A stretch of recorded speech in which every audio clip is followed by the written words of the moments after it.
सुना समझा जो आचार्यों ने लिपिबद्ध किया वह मंगलकारी मंगलमय देशना हमें पूज्य गुरुदेव के श्री मुखारविंद से प्राप्त हो रही है और हम निरंतर भगवान के जीवन चरित्र का रसास्वादन कर रहे हैं। तो आइएगा हम सभी लोग एक बार मिलकर के ऐसे उन परमात्मा का जय घोष करेंगे। ऐसे तपस्या के साधक पूज्य आचार्य भगवंत का जयकार करेंगे और अपनी आत्मा को पवित्र बनाएंगे। जय बोलिए देवादिदेव एक हजार शांतिनाथ भगवान की। जय बोलिए परम पूजनीय मरसलगंज गौरव अक्षूण अंकलिकर परम्पराचार्य श्री सौभाग्य सागर जी गुरुदेव की। परम पूजनीय समता साधक स्वीर संत श्री रत्न सागराचार्य गुरुदेव की। हाँ, और चलेंगे आज के मंगलाचरण के लिए। किसको आवाज दूं? आप करेंगे? कोई है जो भजन बोल लेता हो या गा लेता हो या कह लेता हो? बताइए। हाँ अनीता जी, है भावना आपका? चलिए कोई बात नहीं, हम चलते हैं परमात्मा का। दादी आएंगी क्या? दादी चलिए मंगलाचरण कराते हैं। नाम नहीं पता मुझे। आएंगे? हाँ, कुलभूषण जी आज का सभा को प्रारंभ करने के लिए मंगलाचरण करेंगे। हाँ, मंगल गीत, जोरदार तालियां इनके लिए। वैसे तो आपको ये रोज ही सुनाते हैं परंतु आज विशेष।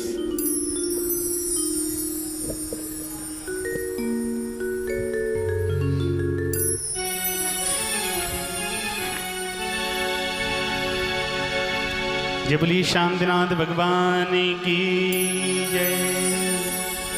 जय बोलिए परम पूजनीय श्री 108 सौभाग्य सागर जी गुरुदेव की जय।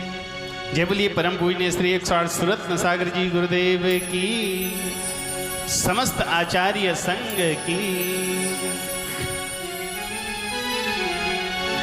हम मीठो मीठो बोल थारो काहे बिगड़े, काहे बिगड़े थारो काहे बिगड़े।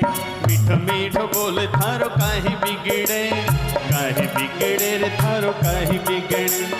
इस जीवन में दम नहीं कब निकले प्राण मालूम नहीं। मीठो मीठो बोल थारो काहे बिगड़े, काहे बिगड़े रे थारो काहे बिगड़े। मिठो मिठो बोल थारो काहे बिगड़े, काहे बिगड़े रे थारो काहे बिगड़े।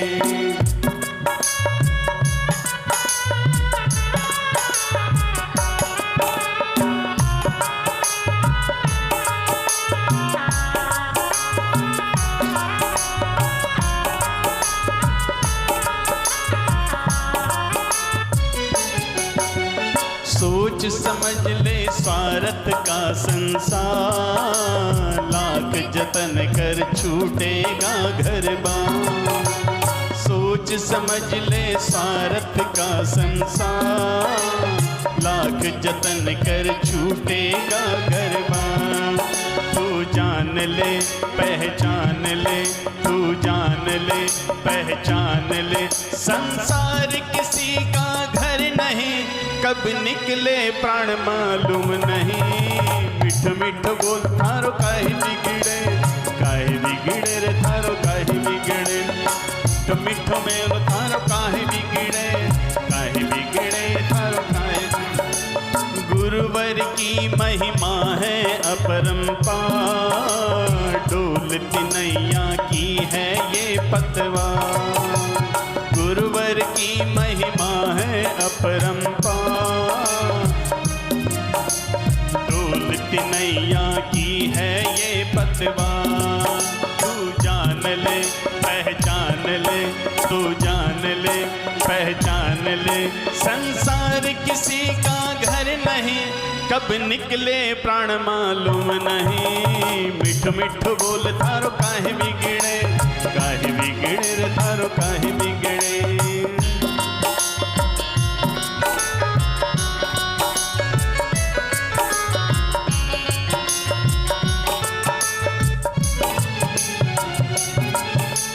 गुरुवर ये कहते हैं बारंबार, तप संयम ही जीवन का आधार। गुरुवर ये कहते हैं बारंबार, तप संयम ही जीवन का आधार। तू जान ले पहचान ले, तू जान ले पहचान, संसार किसी का घर नहीं, कब निकले प्राण मालूम नहीं। मीठो मीठो बोल थारो काहे बिगड़े, काहे बिगड़े रे थारो काहे बिगड़े। हाँ मीठो मीठो बोल थारो काहे बिगड़े, काहे बिगड़े रे थारो काहे बिगड़े। इस जीवन में दम नहीं, कब निकले प्राण मालूम नहीं। मीठो मीठो बोल थारो काहे बिगड़े, काहे बिगड़े रे थारो काहे बिगड़े। हाँ मीठो मीठो बोल थारो माहे बिगड़े, काहे बिगड़े रे थारो काहे बिगड़े। जयकारा गुरुदेव का।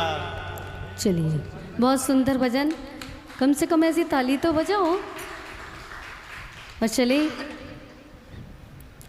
एक आपको बताना चाहती हूँ कि जब पूज्य गुरुदेव छोटे थे ना, तो वो उनसे एक और गृहस्थ अवस्था का छोटा भाई, तो पूज्य गुरुदेव मुनिराज बन करके आहार ग्रहण करते थे और उनका भाई उनको आहार देता था। आहार में छोटे थे, माँ बाप से छिप कर के क्रिया करते थे, तो भाई के पास क्या होता था, बिस्किट होते थे। तो आहार में क्या, वो उन्हीं बिस्किट को पूज्य गुरुदेव को, जो मतलब ये एक बात सोचने की है कि उन्होंने जो बचपन में किया उसको सार्थक किया।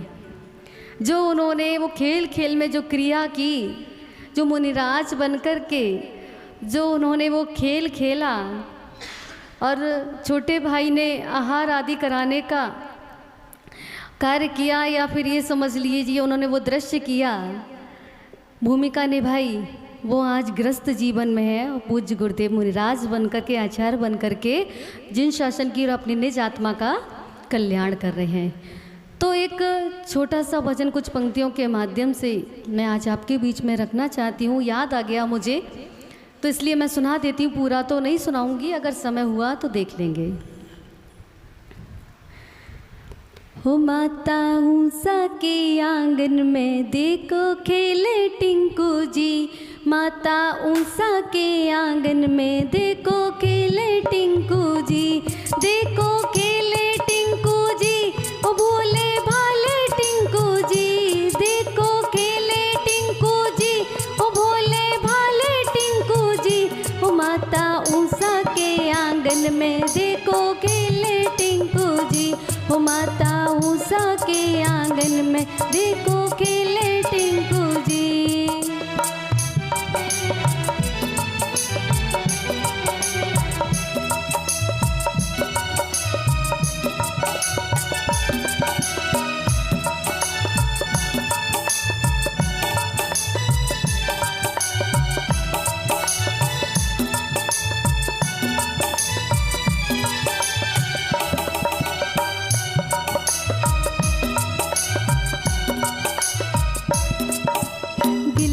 डंडा वो ना खेले ना तो चोर सिपाही, झाड़ू लूटा लेकर निकले बनकर मुनिवर जी।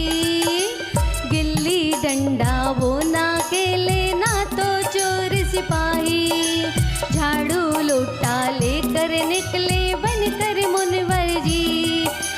पड़ गालो माँ अब पड़ गालो जल्दी से, ऐसा बोले टिंकू जी। ओ माता ऊषा के आंगन में देखो खेले टिंकू जी, ओ माता ऊषा के आंगन में देखो खेले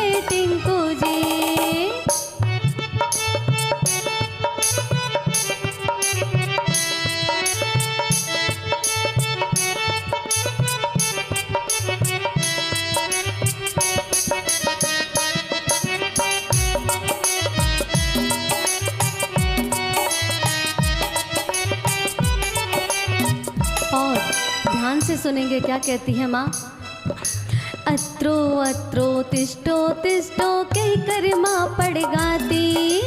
अत्रो अत्रो तिष्ठो तिष्ठो कही कर माँ पड़ गाती। लाडू पेड़ा और जलेबी की थाली दिखलाती। लाडू पेड़ा और जलेबी की थाली दिखलाती। जम कर किया मिष्ट आहार, जम कर किया मिष्ट आहार, फिर अलवेले टिंकू जी। ओ माता उषा के आंगन में देखो खेले टिंकू जी। ओ माता उषा के आंगन में देखो खेले टिंकू जी। खेले टिंकू जी ओ भोले भाले टिंकू जी। खेले टिंकू जी ओ भोले भाले टिंकू जी।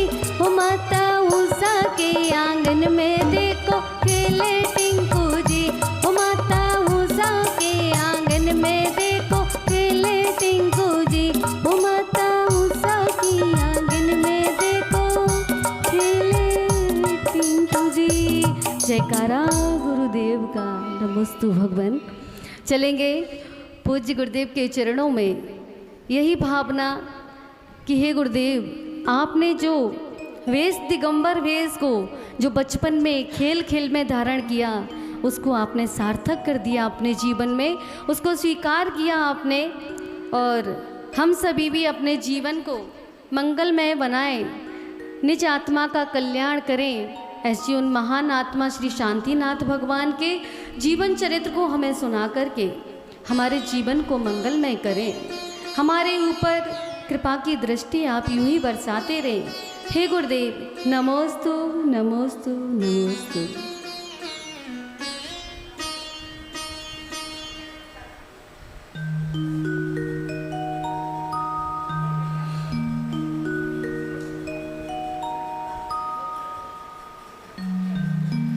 सभी लोग अपने हाथों को जोड़ लेंगे। हेलो, यू को हल्का सा, थोड़ा सा।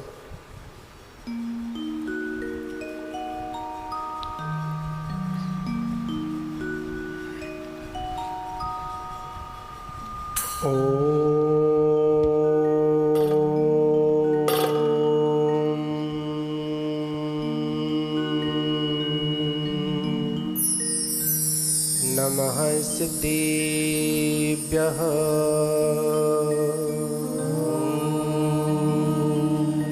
नमः सिद्धेभ्यः।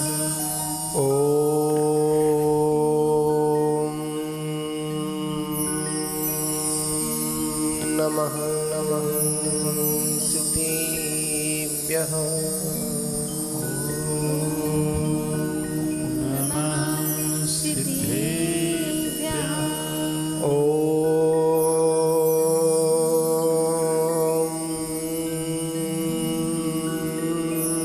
नमः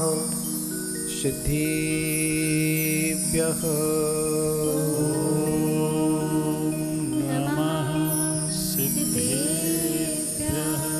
नमः श्री शांतिनाथाय जगच्छान्ति विधायिनी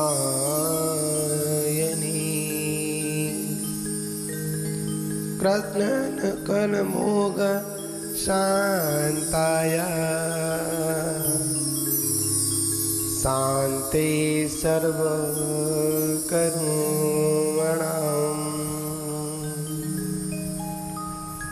नमो अरिहन्ताणं नमो सिद्धायणं नमो आयर्याणं नमो उवज्झायानं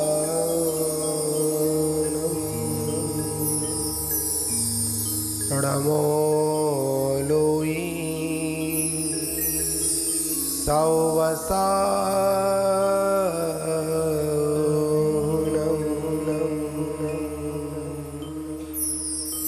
अनंत अनंत सिद्ध परमेष्ठी भगवान की जय हो। प्रथम तीर्थंकर श्री आदिनाथ भगवान की, शांतिनाथ भगवान की, परम पूज्य आचार्य श्री 108 आदि सागर महावीर के विमल सागर जी गुरु महाराज की, परम पूज्य तपस्वी सम्राट आचार्य गुरुदेव शरणमती सागर जी गुरु महाराज की, परम पूज्य परंपराचार्य श्री 108 सौभाग्य सागर जी गुरु महाराज की, अहिंसा मय विश्व धर्म की। जय बोलिए परम पूजनीय श्री संत श्री रत्न सागराचार्य गुरुदेव की, समस्त आचार्य संघ की।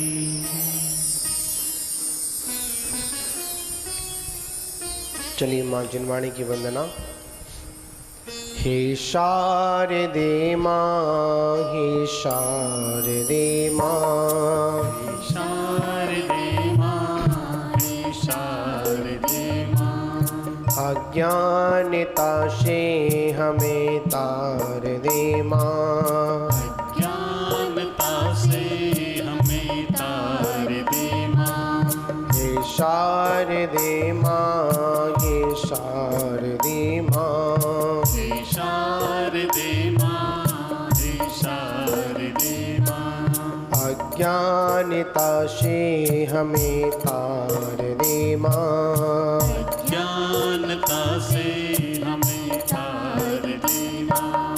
ऋषियों ने समझी है, मुनियों ने जानी, ऋषियों ने समझी है, मुनियों ने जानी, शास्त्रों की भाषा है आगम की वाणी, शास्त्रों की भाषा है आगम की वाणी। हम भी तो समझे, हम भी तो जाने, हम भी तो समझे, हम भी तो जाने, विद्या का फल तो हमें मात देना, विद्या का फल तो हमें मात देना, हमें मात देना। हे शारदे माँ, हे शारदे माँ, हे शारदे माँ, हे शारदे माँ, अज्ञानता से हमें तार दे माँ, ज्ञानता से हमें तार दे माँ।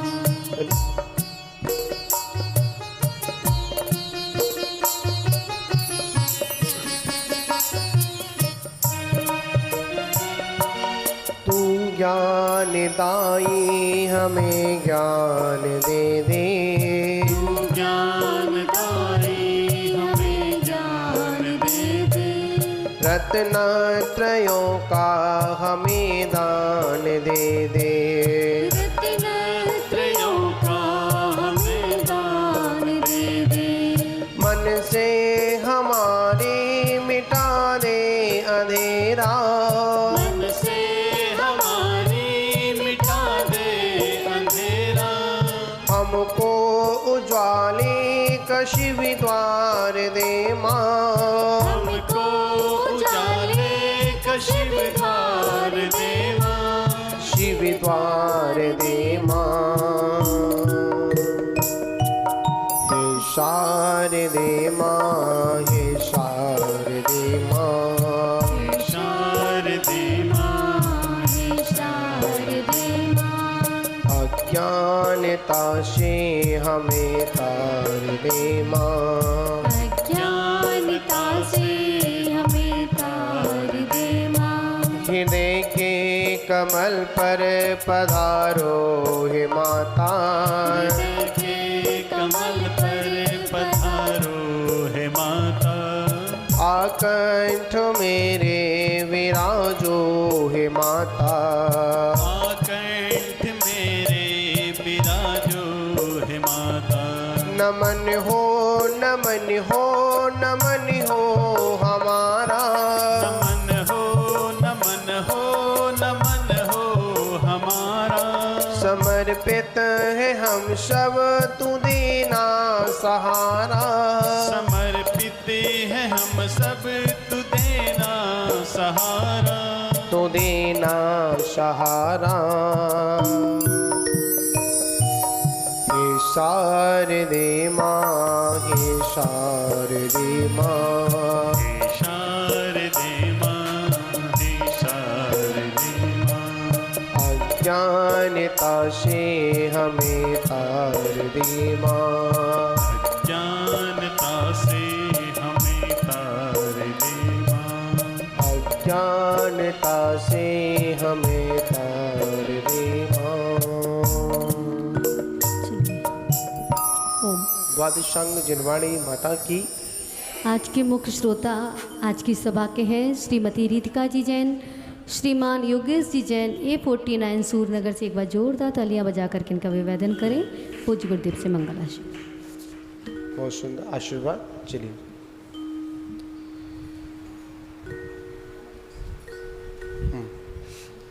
महानुभावो, भगवान शांतनाथ जी का वो जीवन चरित्र हम सभी के लिए सुख, शांति, समृद्धि में हो, इसी मंगल भावना को लेकर हम सभी लोग इस शांतिनाथ भगवान के उस मंगल जीवन चरित्र को, जीवन गाथा को पढ़ रहे हैं, सुन रहे हैं और मन में सिर्फ एक ही बात आती है, हे प्रभु,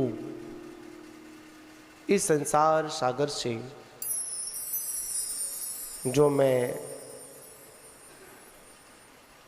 दुख और जन्म मरण को भोग रहा हूँ, हे प्रभु वो मेरा अति शीघ्र दूर हो। और उसके लिए आचार्य भगवंतों ने कहा, तीर्थंकरों की देशना में आया, अगर इस संसार के ताप से बचना चाहते हो,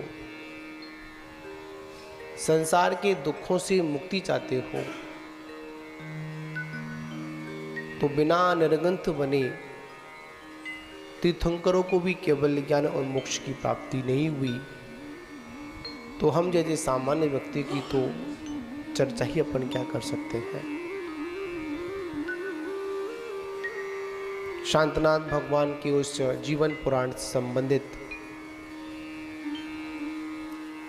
जब उन्होंने दर्पण को देखा और दर्पण में अपना ही बिंब दिखाई दिया और बिंब के साथ एक छाया भी दिखाई दी और छाया आई और एकदम चली गई। उसी समय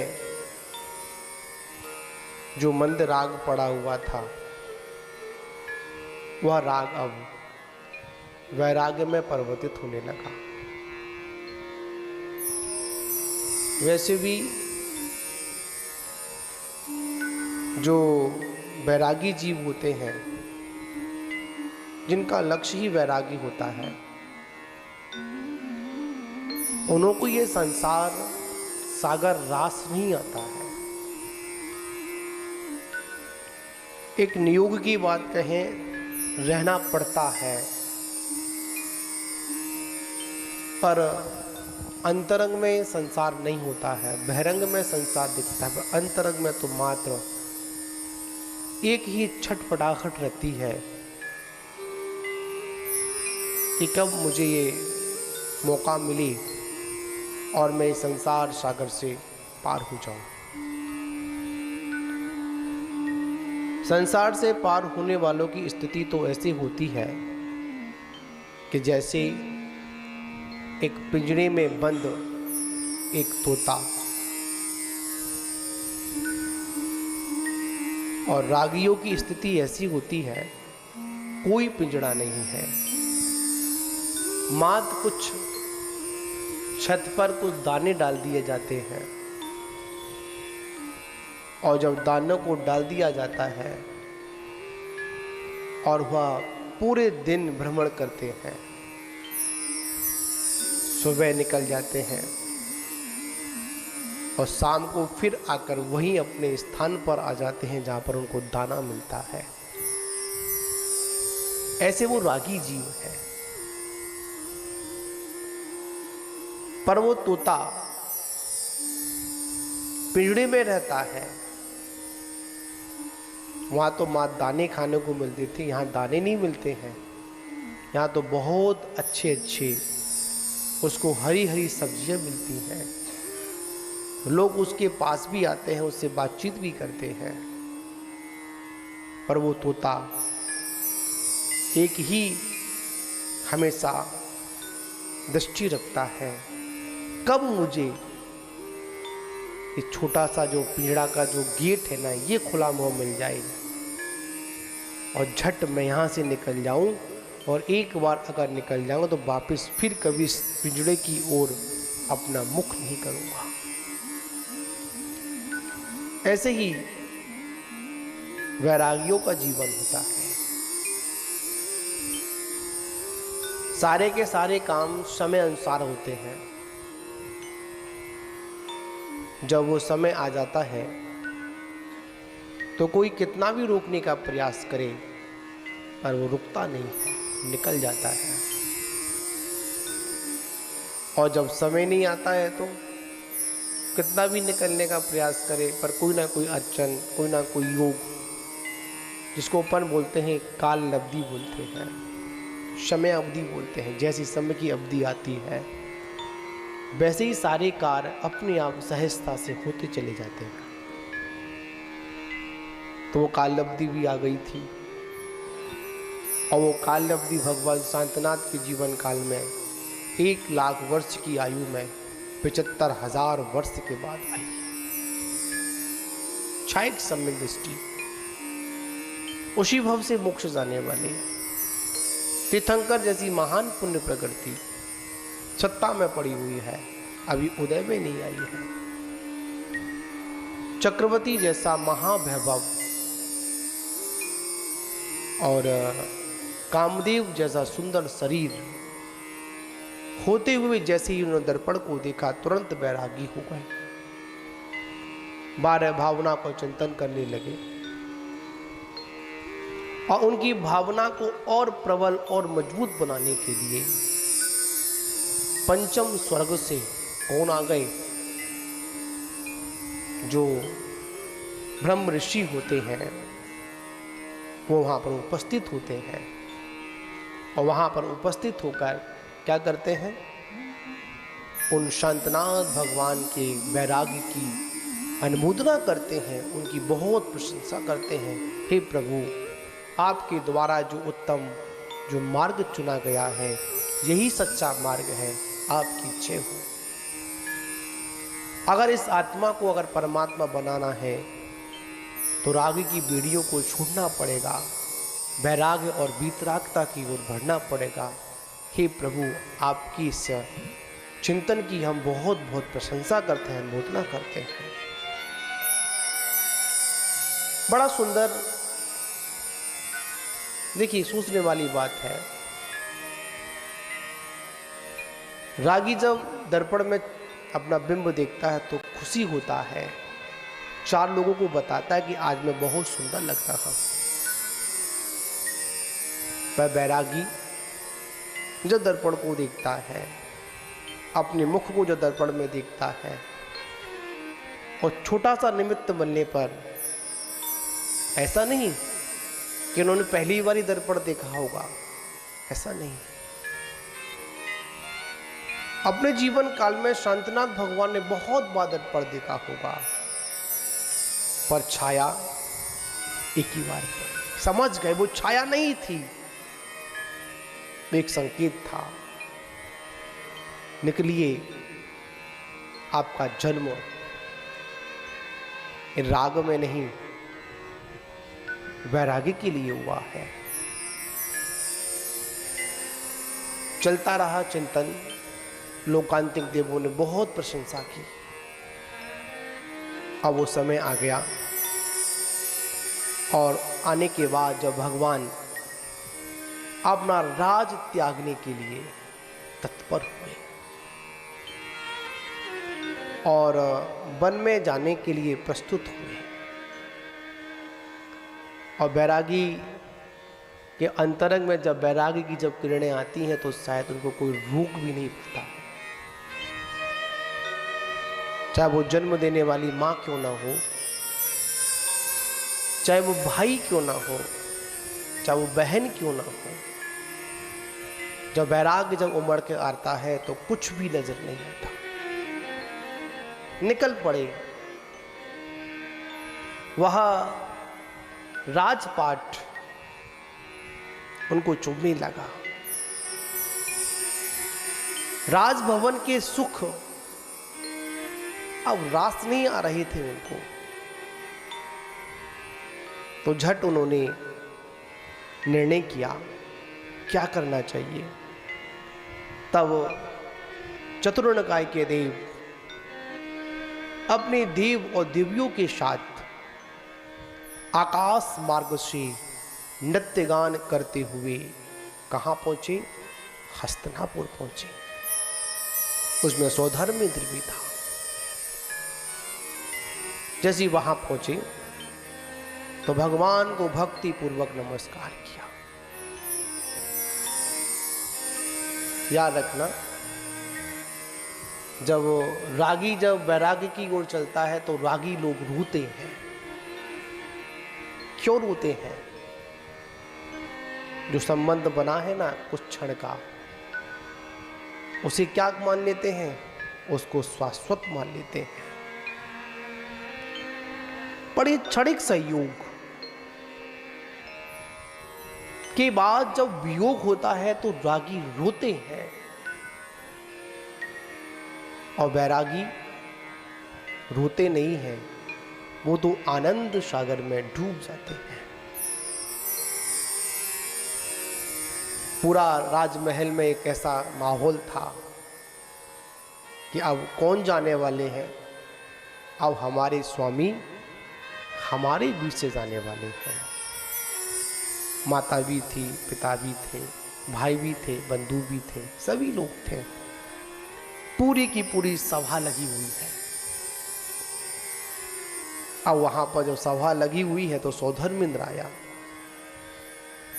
तो सौधर्मेंद्र ने, सभी देवों ने भक्ति पूर्वक उन शांतनाथ भगवान को नमस्कार किया।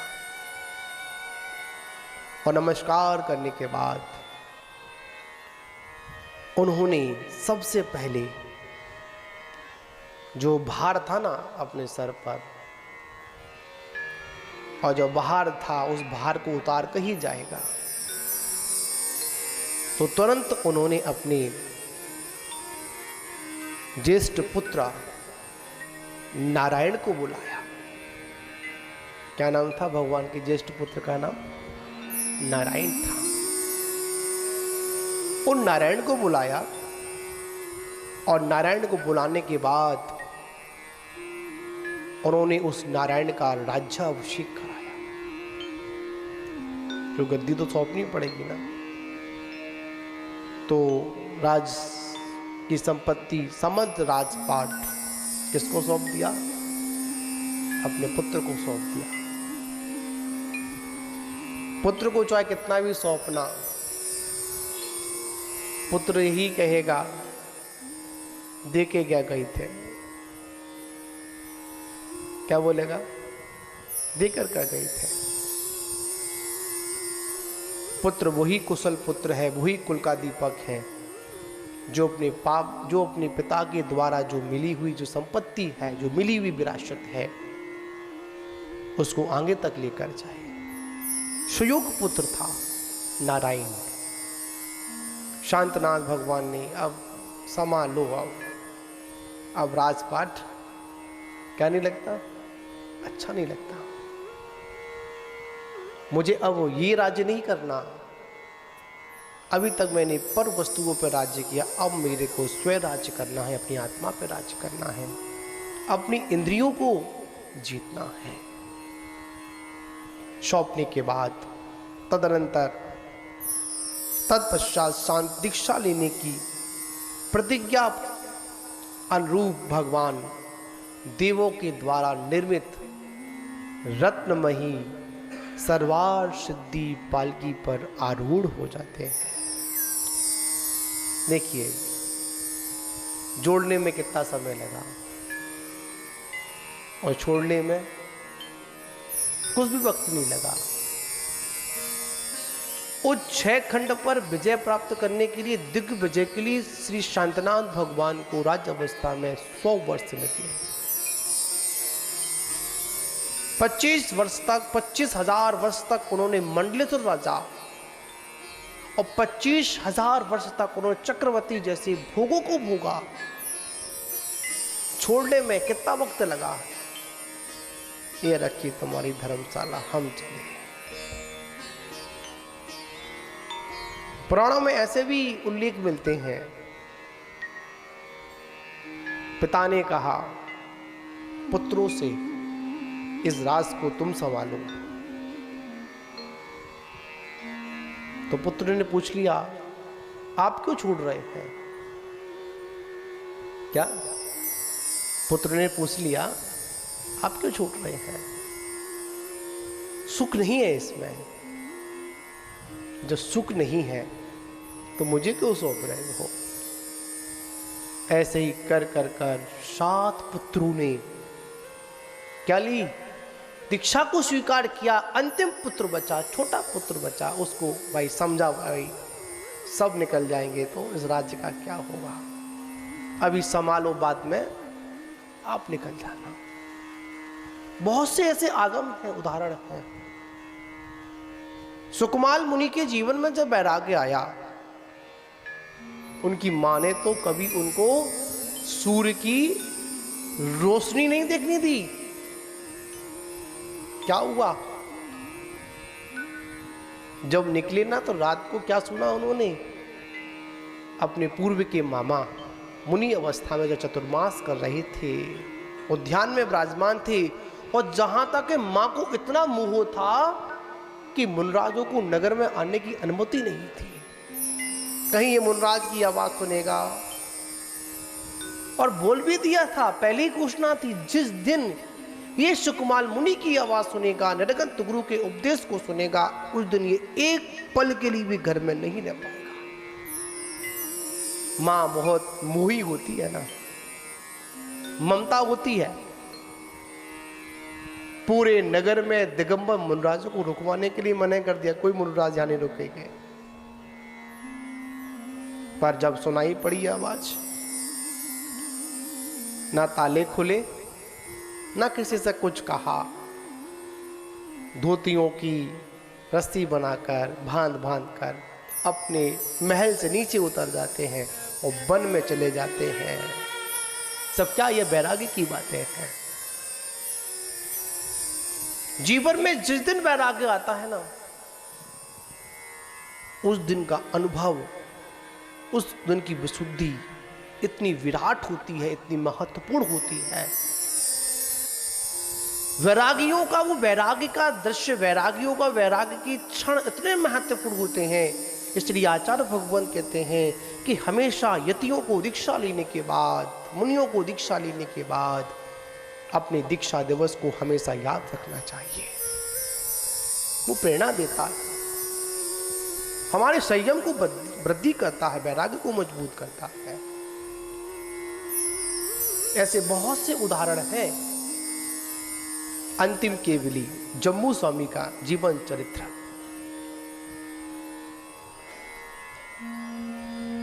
जम्मू स्वामी उन पुत्रियों की आपस में जब चर्चा चल रही थी, पुत्रियां भी निपुण थी, तो मां के कहने पर एक दिन के लिए विवाह कर लिया। क्या नहीं किया? कै दिन का विवाह? एक दिन का विवाह। जब एक दिन का विवाह किया, क्या हुआ?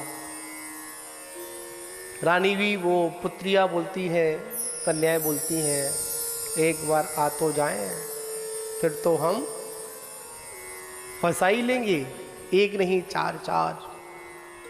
बीच में जम्बू स्वामी और बीच में चारों ओर 4 रानियां, पुत्र स्त्रियां। इधर राग की बात चल रही है, इधर इंद्रियों की बात चल रही है, सुखों की बात चल रही है। उधर जम्बू स्वामी तत्वों के माध्यम से क्या करते हैं, उनका जवाब राग में ना देकर वैरागी के साथ देते हैं, तत्व चर्चा के साथ देते हैं, आत्म मंथन के साथ देते हैं। और नीचे बैठा हुआ कौन, एक चोर, रात भर पूरी की पूरी चर्चा सुनता है। जैसी प्रभात होता है वो कहे तुम तो बाद में जाना, पहले मैं ही चला जाता। वैरागियों के सानिध्य में रहने से ऐसा होता है, रागियों के साथ रहोगे तो राग उत्पन्न होगा और वैरागियों के साथ में रहोगे तो वैराग्य उत्पन्न होगा। आ गई पालकी, और पालकी में कौन सवार हो गए, वैरागी शांतिनाथ सवार हो गए। राजपाट अच्छा नहीं लग रहा था, तुरंत पालकी में बिल्कुल भी देरी नहीं की उन्होंने, और देरी नहीं की तो सर्वप्रथम पालकी को राजागढ़ प्रसन्न होकर 7 कदम लेकर चलते हैं। आपने देखा होगा पंचकल्लड़कों में, मुझे बहुत सुंदर दर्शन लगता है पंचकर्णक की। मुझे वैसे सारे दृश्य मनोहर होते हैं, पुण्यवर्धनी क्रियाएं सारी होती हैं, पर मुझे विशेष रूप से 2 प्रसंग बहुत अच्छे लगते हैं। जब तीर्थंकर बालक को जो सची इंद्राणी सौंपती है, उस समय अपने पुण्य की जो प्रशंसा करती है, और इतना पुण्य कि वो सची तीर्थंकर बालक को छूने के बाद एक भवावतारी बन जाती है। एक वो दृश्य, एक दीक्षा कल्याण के समय जब पालकी उठाने का समय आता है ना, तो सारे के देवगण क्या करते हैं, आपस में चर्चा करते हैं, संवाद करते हैं और अपने अपने पुण्य की। सौधर्मेंद्र भी कहता है, अरे मैंने सब कुछ किया तो पालकी उठाने का क्या सौभाग्य हमको मिलना चाहिए, पर पालकी उठाने का सौभाग्य देवों को नहीं मिलता।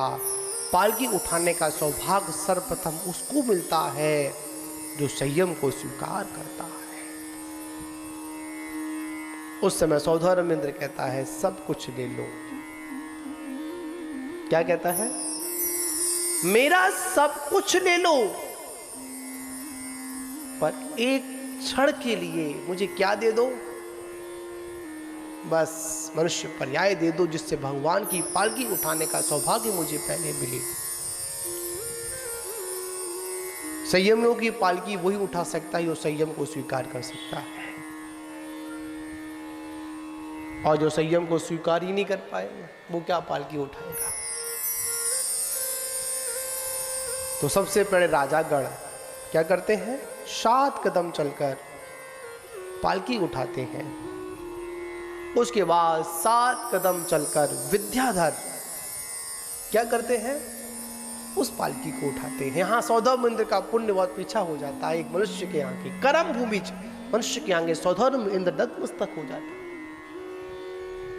विचार करिए इस मनुष्य पर्याय का कितना महत्व है, और हम लोग इस मनुष्य पर्याय को क्षणिक सुख में, क्षणिक इंद्रिय सुख में कैसे व्यतीत कर देते हैं। एक हाथ में मिल गई हमको थैली, और थैली में भरे हुए थे रत्न, और पता हमने क्या किया, हमारे आंगन में एक बहुत बड़ा पेड़ था, उस पेड़ पर कौन बैठता था, कबूतर बैठते थे।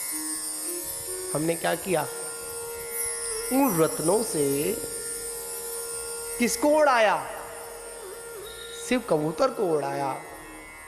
वही हम आज करते हैं। हमको भी रत्नत्रय रूपी एक थैली मिली, ये मनुष्य पर्याय मिली।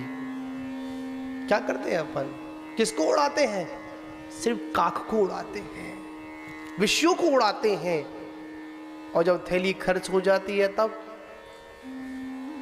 फिर कहते हैं अरे यार कुछ कर नहीं पाए, इतना कुछ तो कर लिया, फिर भी क्या बोलते हैं, कुछ नहीं किया। जैसे किसी की दावत में जाते हैं ना, भरपेट भोजन कर लाए और फिर क्या बोलते हैं, अरे यार मजा नहीं आया आज। ये संसार की दशा है। मनुष्य पर्याय मिलने के बाद संयम अवश्य होना चाहिए। तो पालकी फिर किसको मिलती है?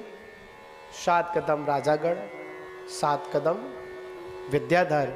उसके बाद नंबर आता है देवों को उस पालकी उठाने का। और जैसे ही देवगढ़ उस पालकी को अपने कांधे पर उठाते हैं और शीघ्रता से आकाश मार्ग से कहाँ ले जाते हैं? वह दीक्षा वन में ले जाते हैं। और दीक्षा वन में जाते समय देवगढ़ आकाश से पुष्प वर्षा कर रहे हैं, जय जयकार के शब्द गुंजायमान कर रहे हैं, गंधोदक की वर्षा भी हो रही है, शीतल मंद हवा भी चल रही है। देव बंदीजन गमन करते समय मंगल गीत गा रहे हैं। देवों के द्वारा बजाए हुए गमन के समय जब बाजे बज रहे हैं, उस समय इंद्र की आज्ञा से देव लोग सभी सज्जनों के गुरु भगवान के मोह रूपी शत्रु को जीतने का समय है। इस प्रकार उच्च स्वर में जय घोष कर रहे हैं। जैसे अपने मंदिर के दरवाजे, मंदिर के बाहर एक बाबा जी बैठते हैं। मुझे बहुत, मैंने पहले भी कहा था, उनका मुझे याद नहीं, वो दवाई बांटते हैं, सुरेश जी, मुझे बड़ा प्रसन्न कर देते हैं। जब कोई मेरी नाम लेकर मेरा जय घोष बोलता, मुझे रास नहीं आता है। राकेश जी, क्या समझे? जब कोई मेरे नाम लेकर मैं जय घोष करता, मुझे आनंद नहीं आता है। जो सुरेश है ना, सुरेश जी बोलते हैं कि होने वाले 3 लोक के नाथ की, तो मुझे बड़ा, मेरी आत्मा बड़ी गदगद हो जाती है। ये मेरी आत्मा को, आत्मशक्ति को क्या करते हैं? जागृत करते हैं कि मैं कुछ साधारण व्यक्ति नहीं हूं, मैं आगे भविष्य में होने वाला 3 लोक का नाथ हूं। मेरी शक्ति से मुझे परिचय कराते हैं। तो वहां पर भी क्या घोष लग रहा है? अब ये इंद्रियों को जीतने वाले हैं, मोह रूपी महाशत्रु को नष्ट करने वाले हैं। ऐसे शांतनाथ की जय हो, जय हो, जय हो, जय घोष हो रहा है। चारों दिशाओं में मात्र किसकी चर्चा हो रही है? मात शांतनाथ के जय घोष की, शांतनाथ के वैराग्य की। और हस्तनापुर के हर घर में मात शांतनाथ प्रभु के उस वैराग्य की चर्चाएं चल रही है। पहुंच गए जहां पहुंचना था। कहां पहुंचे? दीक्षा वन में पहुंच गए। ठीक। और दीक्षा वन में पहुंचने के बाद बहुत सारे लोग उनके पीछे पीछे चल रहे हैं। छोटी मोटी लाइन नहीं है, बहुत लंबी लाइन है। उस लाइन का अगर हम लोग बर्डर करें ना, तो शायद हम कर नहीं सकते। समझे? उस समय क्या हुआ? अब देखिए, बड़ा एक मानवीय प्रसंग है। जिसके साथ संयोग होता है ना, उसके साथ वियोग भी निश्चित होता है। मैं इस पुराण को पढ़ रहा था, तो पढ़ते पढ़ते सुंदर एक बात इसमें आई। जब शांतनाथ भगवान जब वन की ओर जाने लगे, वन में पहुंच गए, और भगवान के वन गमन की जब सूचना अंतरपुर में पहुंची। कहां पहुंची? अंतरपुर में पहुंची। और अंतरपुर में कौन थी? उनकी रानियां। रानियों को खबर नहीं थी। तो रानियों को खबर नहीं, तो अंतरपुर में खबर पहुंची कि शांतनाथ भगवान जो राजा थे, चक्रवर्ती थे, कामदेव थे, अब वो कहाँ निकल गए हैं? अब वो भवनों में नहीं है, अब अपने भव भ्रमण को नष्ट करने के लिए वन में पहुंच गए हैं। जैसे ही रानियों को सुनाई दिया, रानी जहां खड़ी थी वहीं पर एक स्तंभ की तरह खड़ी रह जाती है। उनको विश्वास नहीं होता है कि ऐसा भी हो सकता है कि शांतनाथ भगवान और शांतनाथ स्वामी हमको छोड़कर चले गए। शायद हमारी सेवा में कोई कमी रह गई होगी, शायद हमसे नाराज होकर चले गए होंगे। चलो हम सभी एक साथ चलते हैं। और कहां चलते हैं? वन की ओर चलते हैं और अपने स्वामी को मनाकर वापस हस्तिनापुर लेकर आते हैं। कुछ रानियां ने सुना कि शांतिनाथ स्वामी चले गए हैं, तो कुछ रानियां वहां पर मूर्छित भी हो गई। संयोग और वियोग कुछ ऐसा ही होता है। संयोग प्रशंस, जब संयोग होता है तो बड़ी प्रसन्नता होती है, और जब किसी से वियोग होता है तो बड़ा ही दुख होता है। बहुत लंबा समय हमने एक साथ निकाला, आखिर में ऐसा क्या हुआ कि चले गए। और कितनी ही रानियां एक दूसरे को क्या दे रही थी? धैर्य भी दे रही थी, समझो, संभालो अपने को। कुछ लोग समझ गए, कुछ संभल गई, कुछ मूर्छित हो गई, और कुछ कहां चली गई? वन की ओर चली गई। कहां? चलो अपने स्वामी को क्या करते हैं? मनाकर लेकर आते हैं। उस समय इसमें बहुत सुंदर वर्णन है रानियों के वियोग का। मैं कुछ कुछ आपको पॉइंट बताता हूं जो मैंने पढ़ी, बहुत सुंदर लगी मुझे। जहां तक है, कुछ रानियां तो छाती पीट पीट कर रोने भी लगी। वियोग का दृश्य कुछ ऐसा ही होता है। जीवन में जीव आता अकेला है, पर चंद दिन का जब साथ मिलता है तो व्यक्ति उसको अपना साथी समझ लेता है। और जो साथी का जो वियोग होता है तो बस जिसके साथ जो घटना घटित होती उससे पूछो कि उसके जीवन में क्या घटित होता है। आंखों से अश्रुधारा बहने लगी, और कुछ तो श्रृंगार था, सब कुछ अस्त व्यस्त हो गया। कुछ भी रास नहीं आया कि जिसके लिए श्रृंगार करते थे आज हमारे बीच में वो ही नहीं रहे, भवनों में वो ही नहीं रहे, और चले गए वो। बंधुओं, उस समय कितनी ही रानी बड़ी सुंदर बात कहती हैं, आपने थोड़े से पुण्य से उत्पन्न हुए, क्या सोचती है? मतलब कितनी रानियां अपने थोड़े से पुण्य से प्राप्त हुए सौभाग्य की निंदा करती है। पुण्य का उदय था ना, तभी तो सम्राट नहीं चक्रवर्ती जैसा पति मिला। यह पुण्य का प्रताप था। पर क्या करती हैं? अपने सौभाग्य की निंदा भी करती हैं। साथ तो मिला, प्रसाद कैसा मिला? ये बीच में ही छोड़कर चले गए। और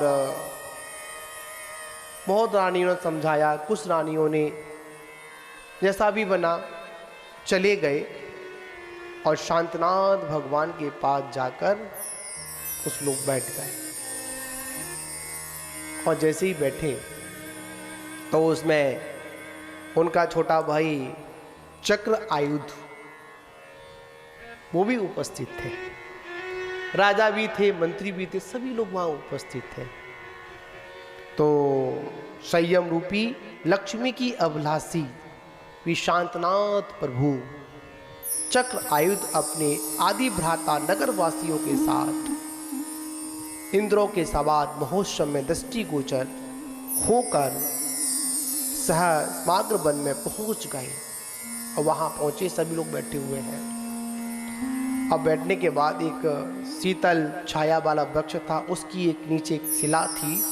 उस शिला पर भगवान पूर्व दिशा की ओर मुख कर बैठ गए।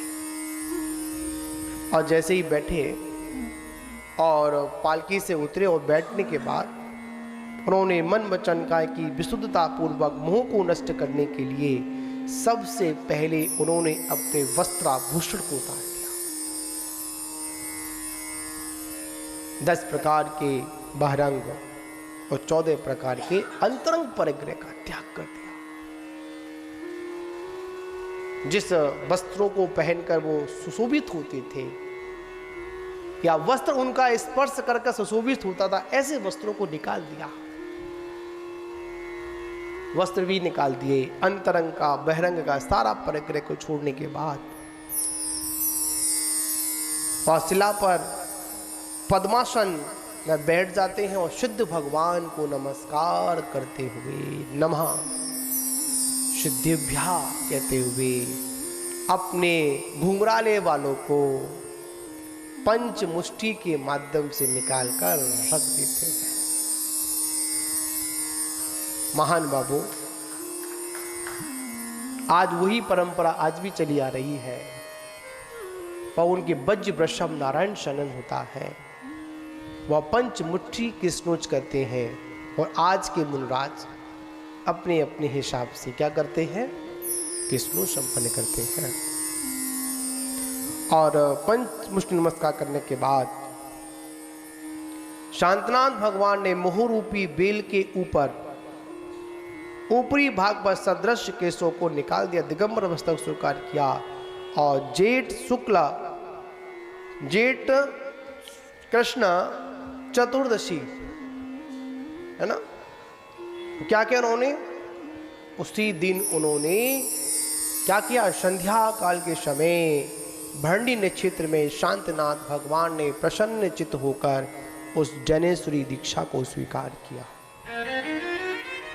और दीक्षा को स्वीकार करने के बाद अनेक जो वहां पर राजागण थे उन्होंने भी दीक्षा को स्वीकार किया। भगवान शांतनाथ के साथ 1000 राजाओं ने दीक्षा को स्वीकार किया। और दीक्षा को स्वीकार करने के बाद जो काया से जो स्पर्श हुए, जो अत्यंत पवित्र जो वस्त्राभूषण थे ना, पता है क्या हुआ, जो सौधर्म इंद्र था ना, जो बाल निकले थे उनको रत्न की मंजूषा में रखकर क्षीर सागर के उस समुद्र में जाकर उनका क्षेपण कर देता है। और जो वस्त्राभूषण थे, माला आदि थी, उन्हें क्या करता है, उनको वापस कहाँ ले जाता, अपने संगी ले जाता। वहां कौन धारण करेगा,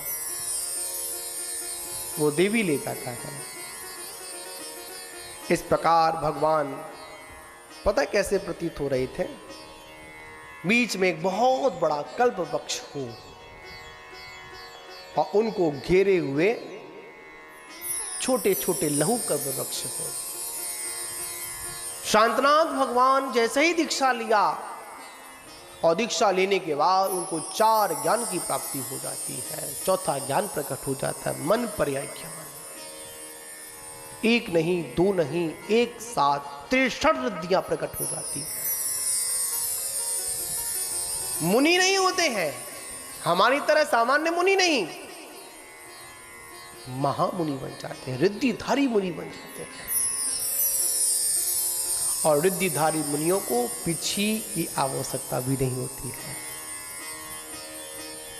बिना पीछे के विहार कर सकते हैं और करते हैं। पंचगण प्रतिष्ठा महोत्सव में जो पीछे दी जाती है, कमंडल दिया जाता है, वैसे कमंडल की आवश्यकता है ही नहीं, क्योंकि उनके जन्म से ही मलमूत्र नहीं होता है। पीछी मात आगे जो मुनि परंपरा चलेगी ना, मात उसको चलाने के लिए क्या करते हैं, मात इस पीछी को स्वीकार करते हैं, इसके अलावा और कुछ नहीं करते। वो दिखाया जाता है और हकीकत में तीर्थंकर परमात्मा पीछी भी नहीं लेते। ऐसे ही रिद्धिधारी मुनिराज होते हैं। अगर भूमि पर भी चलेंगे, अगर पेड़ पौधों पर भी चलेंगे, अगर घास पर भी चलेंगे, तो किसी भी जीव की विराधना नहीं होती है। ऐसे रिद्धिधारी मुनिराज, और वह उन सभी के बीच में कैसे हो जाते हैं, उपस्थित हो जाते हैं। चारित्र रूपी तलवार को लेकर मोह को ऐसे भगा देते हैं कि जैसे कोई पाखंडी भग जाता है। साधना रथ और सभी क्या करते हैं, जो भी देवगण आए हुए थे सभी उनकी प्रशंसा करते हैं, उनकी पूजा करते हैं, अर्चना करते हैं। और अर्चना करने के बाद वो अपने अपने स्थान पर चले जाते हैं और भगवान मौन लेकर, क्या लेकर, मौन लेकर और 6 दिन का उपवास स्वीकार कर कर कहाँ पर, उस वन में 1000 मुनियों के साथ आत्म साधना में बैठ जाते हैं। छद्मस्त अवस्था। महान बाबू, वास्तविकता वैराग्य का क्षण बड़ा ही महत्वपूर्ण है, और जो एक बार वैराग्य के क्षण को सुनता है, पढ़ता है, तो कभी ना कभी चित्त में जब बैठे होते हैं ना, तो ऐसा प्रतीत होता है कि वास्तविकता में सच्चा मार्ग तो सिर्फ यही है। पर क्या करें, मोह जाल में फंसे हुए हैं। जब तक असर है, जब तक आप कनेक्ट हो, क्या करें। हमारा जो सिस्टम है ना आत्मा के प्रदेश, भगवान की डिवाइस से जब डिस्कनेक्ट होते हैं ना, कहाँ से, भगवान की या मंदिर की डिवाइस से जब डिस्कनेक्ट होते हैं ना, तो बाहर के अनेक प्रकार के जो नेटवर्क जो फैले हुए हैं ना, वो ऑटोमेटिक कनेक्ट हो जाते हैं। इसलिए कहते हैं भगवान के डिवाइस से जुड़ने के बाद हमको ऐसी तरंग रखनी चाहिए, हमेशा इनसे हमारा संपर्क बना रहना चाहिए, तभी हमारे जीवन में राग नहीं प्रवेश करेगा। तो महान बाबू, आज हम लोगों ने भगवान की दीक्षा, वन आगमन, रानियों का क्या वियोग, और कुछ रानियों ने दीक्षा को स्वीकार भी किया, संयम को स्वीकार किया। और उसके बाद भगवान मौन लेकर बैठ जाते हैं। आगे का प्रकरण में अपन चलेंगे कि वह अपनी ऐसे 6 दिन की साधना के बाद कहाँ निकलते हैं, आहारचर्या पाड़ना के लिए निकलते हैं। इसका प्रसंग आगे लेंगे। आज इतना ही। शांतनाथ भगवान की बोलिए। परम पूजनीय इसमें संतयुक्त रत्न सागराचार्य गुरुदेव की। कुछ बंधुओं, पूछ रहे थे, पंडित कुछ पूछ रहे थे। हाँ, पंडित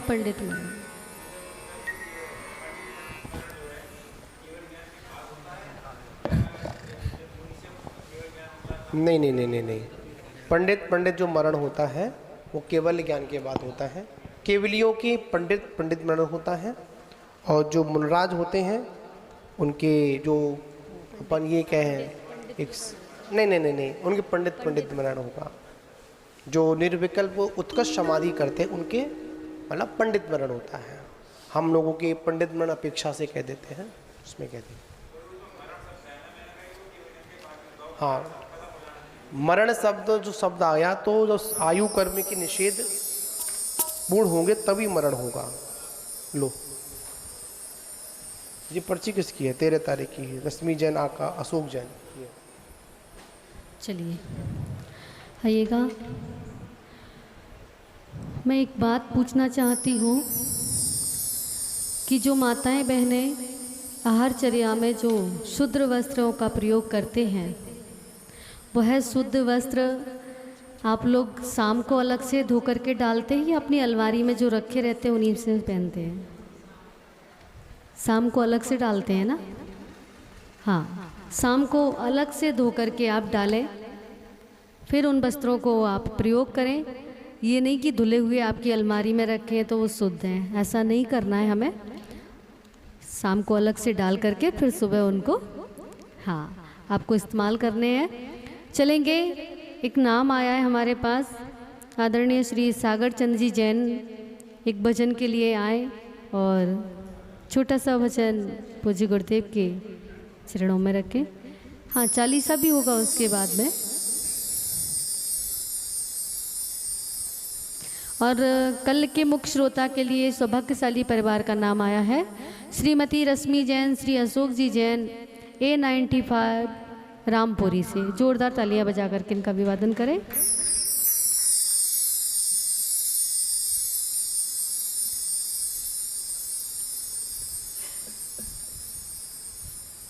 माइक दे दें उनको।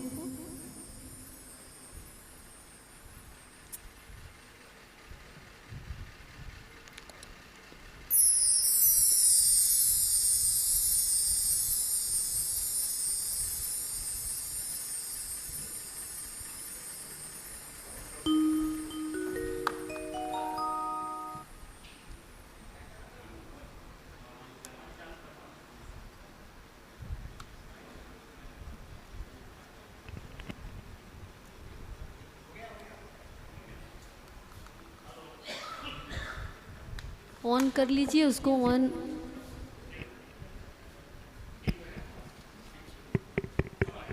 हेलो हेलो, बोलो शांतिनाथ भगवान की जय। बोलो आचार्य सौभाग्य सागर जी महाराज की जय। बोलो आचार्य सुरत्न सागर जी महाराज की जय। समस्त मुनि संघ की जय। एक छोटा सा भजन सुनाने की कोशिश करता हूँ।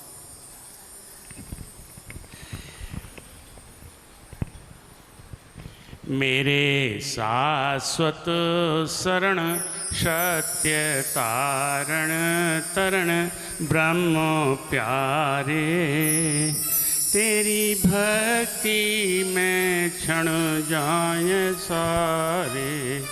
ओ मेरे शाश्वत शरण सत्य तारण तरण ब्रह्म प्यारे, तेरी भक्ति में क्षण जाए सारे। ज्ञान से ज्ञान में ज्ञान ही हो, कल्पनाओं का एकदम विलय हो। ज्ञान से ज्ञान में ज्ञान ही हो, कल्पनाओं का एकदम विलय हो। भ्रांति का नाश हो, शांति का वास हो ब्रह्म प्यारे, तेरी भक्ति में क्षण जाए सारे। ओ मेरे शाश्वत, ओ मेरे शाश्वत, मेरे शाश्वत शरण सत्य तारण तरण ब्रह्म प्यारे, तेरी भक्ति में क्षण जाए सारे।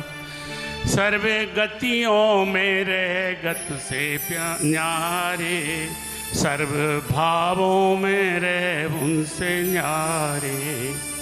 सर्वे गतियों में रह गत से न्यारे, सर्व भावों में रह उनसे न्यारे। सर्वगत हो सर्वगत आत्मगत रत्न नाही विरत ब्रह्म प्यारे, तेरी भक्ति में क्षण जाए सारे। सिद्धि जिनने भी अब तक है पाई, तेरा आश्रय है उसमें सहाई। हो प्रभु सिद्धि जिनने भी अब तक है पाई, तेरा आश्रय है उसमें सहाई। हो मेरे संकट हरण सत्य तारण करण ब्रह्म प्यारे, तेरी भक्ति में क्षण जाए सारे। देह कर्मादि सब जग से न्यारे, गुणिय पर्य के भेदों से पारे। देह कर्मादि सब जग से न्यारे, गुणिय पर्य के भेदों से पारे। वो नित्य अंत अचल गुप्त गायक अमल ब्रह्म प्यारे, तेरी भक्ति में क्षण जाए सारे। आपका आप ही श्रेय तू है, सर्व श्रेयों में नित श्रेय तू है। आपका आप ही श्रेय तू है, सर्व श्रेयों में नित श्रेय तू है। ओ सहजानंदी सहजानंदी प्रभो अंतर्यामी विभो ब्रह्म प्यारे। तेरी भक्ति में क्षण जाए सारे। ओ मेरे शाश्वत शरण सत्य तारण तरण ब्रह्म प्यारे। तेरी भक्ति में क्षण जाए सारे। शांतनाथ भगवान। बहुत सुंदर, जोरदार तालियां। और अब चलेंगे सीधे सीधे परमात्मा के चरणों में। हम सभी लोग भक्तिमय चालीसा का पाठ का उच्चारण करेंगे। जय बोलिए देवाधिदेव एक जड़ श्री शांतिनाथ भगवान की।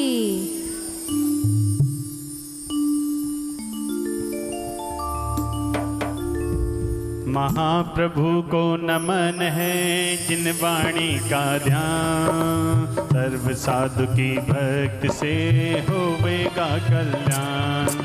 शांतिनाथ के चरण में शीश झुकाऊं आज, सूर्य नगर में राजते भक्त हैं सकल सम।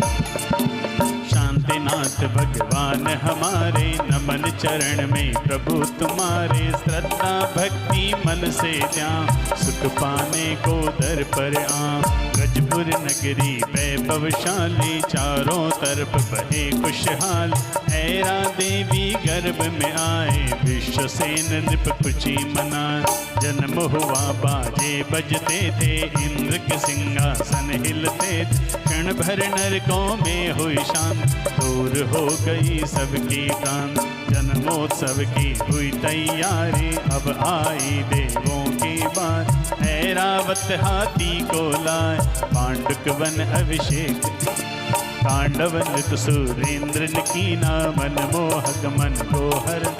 दीन ज्ञान तुम जन्म से पाए, मत श्रुति अवधि ज्ञान बतला।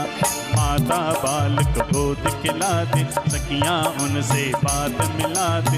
हर गोदी ले करके जोन, विश्वसेन नालक को चूम। राता राज्य तज पुत्र को दीना, फिर चक्री पद को पाले। सुख से रह सबको सुख देते, नहीं किसी को कष्ट भी दे। कामदेव पद रूप तो सुंदर, मोहित कर बसते दिल अन। तीन तीन पद एक साथ थे, चरणों सबके झुके माता। फिर वैराग्य उमड़ कर आया, संसारी सुख तुम्हें न पाए। ऋणवत छोड़े महल मकान, तप करने अब वन में। माता पिता परिवार को छोड़ा, मोहि जनों से नाता तोड़ा। बस आत्म को अपना माना, सच्चा ज्ञान आत्म का जान। सब कुछ कैसे छोड़ा तुमने, हम भी सोचा हमने। घोर तपस्या निश दिन कर, कर्म कष्ट को हर पल। चार घातिया कर्म नशाए, केवल ज्ञान का दीप जलाए। समो शरण सा महल बनाए, उसमें जिनवर दर्श। भक्त वहाँ जो भी जाते थे, शांति सुख संयम पाते थे। सूर्य नगर में आप कबासा, भक्तों को है आपसे आन। कृपा दृष्टि प्रभु हम पर कर दो, भक्तों की झोली को पर। इधर भी कांटे उधर भी कांटे, अपने दुख को कैसे। चाहे तो सब कुछ कर दे, कांटों को भी कलियां कर दे। बिगड़ी मेरी बनाने वाले, भक्तों के तुम हो। जन्म मरण का दोग मिटा दो, ज्ञानामृत को हमें पिला दो। आध्यात्मिक शांति को पाऊं, बैठ चरण में ध्यान लगा। चिंता मोह को दूर भगाए, इस मन में बस तुम्हें बिठाए। सद्बुद्धि सद्ज्ञान को देना, दुर्बुद्धि मेरी हर ले। हम जग में प्रभु भटक न जाए, इस संसार में अटक न जाए। जन्म जन्म बस थामो तुमको, चरण शरण में रखना। आगम में उपदेश दिया था, भक्तों ने खूब लिया था। फिर सम्मेद शिखर मन बार, मुक्ति का जब समय भी आए। कुंद प्रभु टोक से मोक्ष पधारे, भक्त आपकी राह निहार। सिद्धालय जा वास बना, आत्म से आत्म को पा। स्वस्ति भी गुण गान को गा गा कर मन में हर्षाए। 40 वेद पढ़ना है सुख का, रिद्ध सिद्ध समृद्ध हो वे भव से पार। सूर्य नगर के स्वामी को प्रणमो बारंबार, बाधाएं मेरी हरो करना प्रभु स्वीकार, करना प्रभु स्वीकार। जय बोलिए शांतिनाथ भगवान की। मुख्य श्रोता परिवार आए और आज के मंगलमय दीपक को प्रज्वलित करके श्री जिनेंद्र भगवान की मंगलमय आरती संपन्न करेंगे। सभी लोग अपने स्थान पर खड़े होंगे, फिर आचार्य गुरुदेव की मंगलमय आरती।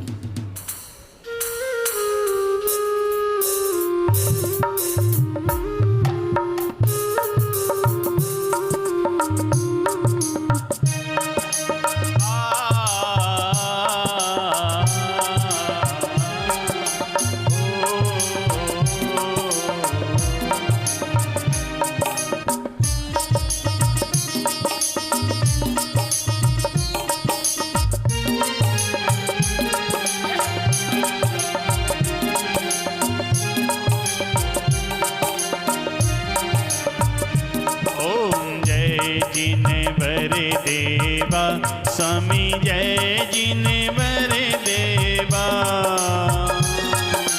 शांति विदाता शिव सुखदाता शांतिनाथ देवा। ओम जय जिनेवर देव। तेरा देवी धन जगत में जिस उरे आने बसे स्वामी जिस उरे आने बसे। विश्वसेन कुल नभ में मानो पूनम चंद्र लसे। ओम जय जिनेवर देव। कृष्ण चतुर्दशी जेठ मास की आनंद करे तारे स्वामी आनंद करे तारे। हस्तिनापुर में जन्म महोत्सव ठाट रचे भारी।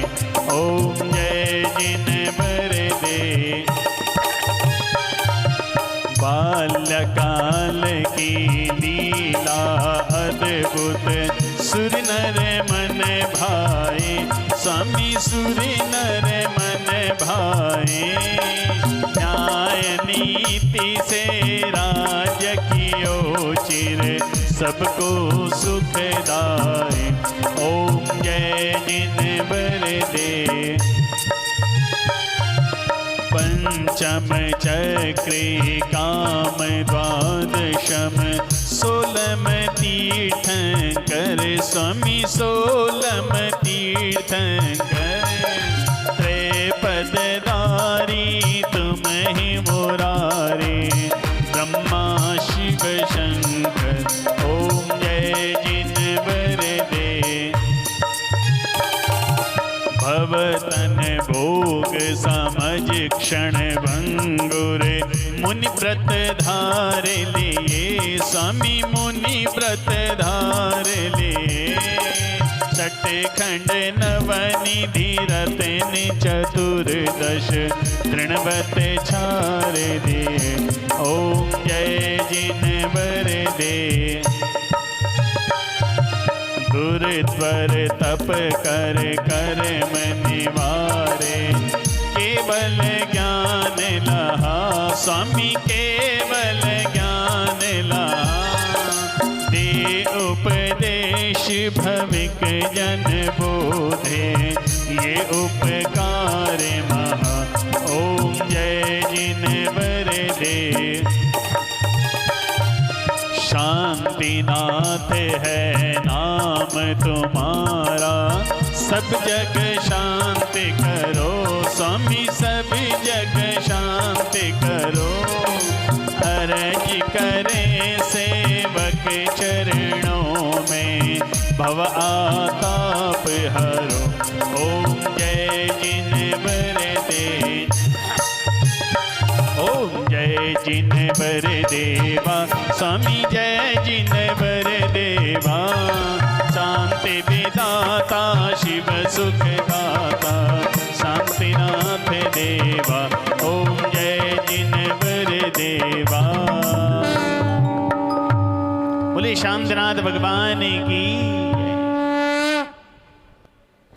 आइएगा चलेंगे पूजाचार्य गुरुदेव की मंगलमय आरती।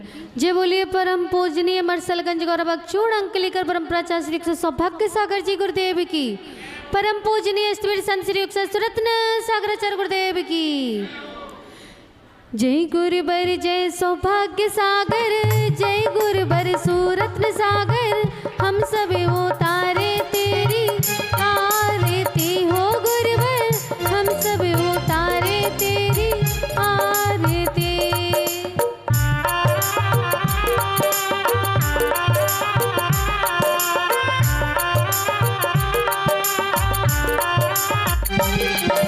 श्री सनत के राज दुलारे, माँ माया के प्यारे, माँ माया के प्यारे, सन्मत सागर गुरु आपके, सन्मत सागर गुरु आपके, तप और त्याग वाले सबकी बिगड़ी बनाने वाले, पारी लगाने वाले, हम सब उतारे तेरी आरती हो गुरुवर, हम सब उतारे तेरी।